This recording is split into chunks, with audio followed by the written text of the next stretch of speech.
Bungkus, selamat petang. Selamat petang, Cindy. Bungkus, kalau kita ingatkan Patrick Kluivert pernah bilang targetnya mau dapat 4 poin dari Australia dan juga Bahrain. Kalau melihat 27 nama yang sudah dirilis, realistiskah target itu? Ya, saya pikir yang pertama, Kluivert juga menyadari bahwa waktu dia ini sangat terbatas ya. Waktu dia untuk melihat pemain yang bermain di Liga 1 terutama, itu sangat terbatas. Tidak cukup waktu bagi dia untuk mencoba mencari alternatif. Karena itu saya pikir dia mencoba bersikap lebih kompromistis, lebih konservatif dengan mempertahankan sebagian besar skuad yang sebelumnya juga sudah dipanggil oleh Sintayong. Saya pikir ini cara berpikir yang logis ya, karena timnas itu persiapannya kan tidak lama. Pemain itu bahkan masih ada yang bermain tanggal 14, tanggal 15 Maret itu masih ada yang bermain. Jadi artinya nanti timnas hanya punya waktu berkumpul mungkin 3 hari sebelum pertandingan. Nah, dengan waktu hanya 3 hari, apa yang bisa dibuat oleh pelatih? Karena itu saya pikir Kluivert sangat realistis mengambil sebagian besar pemain, terutama kerangka tim ya, pemain-pemain yang sudah menjadi andalan dalam beberapa tahun terakhir di eranya Sintayong itu sebagian besar dipertahankan. Yang tidak dipanggil atau sekarang dilepas dari tim itu adalah pemain-pemain yang biasanya bukan merupakan pemain utama. Seperti Asnawi kan memang belakangan sudah bukan lagi pilihan utama. Yakob Sayuri juga meskipun pemain penting tapi dia up and down mainnya sehingga juga tidak selalu merupakan pilihan pertama. Jadi bagi saya sebetulnya tidak ada yang mengejutkan ya. Nah, mungkin satu-satunya hal yang menarik adalah pemanggil Septian Bagaskara. Ini pemain yang cukup menarik, bermain di Liga 1 cukup baik musim ini, 7 gol sudah dia buat dan dipanggil bersama dengan dua striker lokal lainnya, ada Hoki Caraka, ada Ramadan Sananta. Ini di satu sisi menarik karena pemain yang apa istilahnya menonjol di Liga 1 dipanggil, tapi di sisi yang lain kalau menurut saya sekaligus menggambarkan Kluivert juga sepertinya belum terlalu yakin apakah kehadiran Ole Romani bisa langsung memberikan impact ya.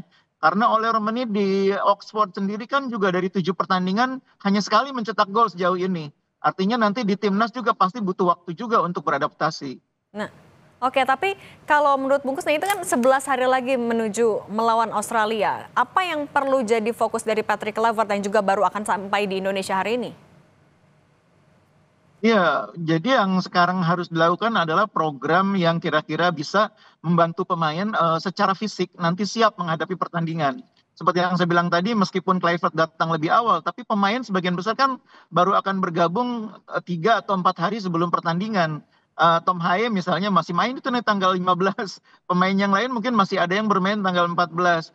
Jadi waktunya memang sangat terbatas. Karena itu sekarang yang penting adalah program persiapannya menuju ke hari H, bagaimana pelatih mengkondisikan pemain supaya secara fisik mereka siap, tidak mengalami jet lag, tidak mengalami kelelahan melalui perjalanan yang panjang, dan secara mental mereka siap karena mereka akan bermain di kandang lawan dalam pertandingan yang sangat menentukan. Jadi menurut saya pertandingan lawan Australia ini sangat menentukan bagi Kluivert karena ini di pertandingan pertama dia.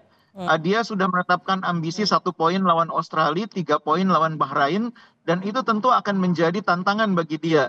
Pertandingan pertama menghadapi Australia, salah satu tim langganan Piala Dunia, dan tidak boleh kalah. Itu jelas tidak mudah, karena itu dia harus sangat serius mempersiapkan tim ini, harus sangat baik program yang disusun untuk menuju ke pertandingan itu. Nah, Bungkus, tapi kalau misalnya kan ini sangat penting. Nah, tapi kalau kita melihat kan tadi nama-namanya tidak jauh berbeda dengan pilihan dari Shin Tae-yong, tapi dengan gayanya Kluivert yang berbeda, ya kan cenderungnya juga agresif.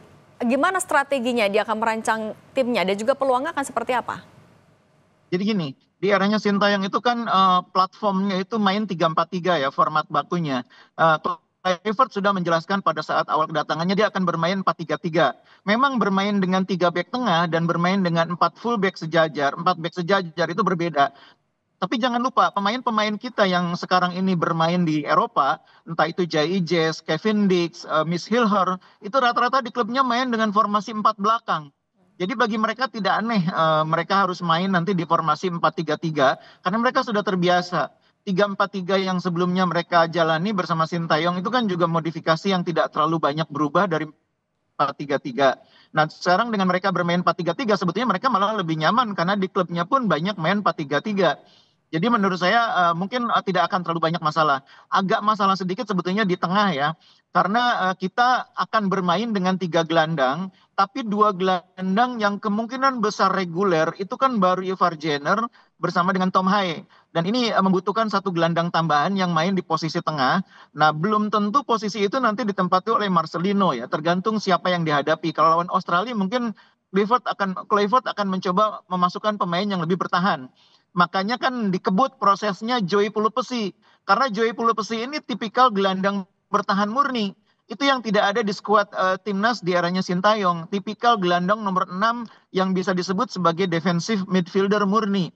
Tom Haye bukan pemain seperti itu. Ivar Jenner juga bukan seperti itu. Ricky Kambuaya juga bukan pemain tipikal itu. Nah, Joey Pelupesi adalah pemain yang tipikalnya murni defensive midfielder. Makanya dikebut, walaupun usianya sudah 31, walaupun sekarang mainnya di kasta kedua Liga Belgia, tapi Joey Pelupesi ini dibutuhkan dalam formasi 4-3-3. Nah, kemudian yang kedua di depan, tiga di depan itu kan sudah hampir sama dengan era sebelumnya.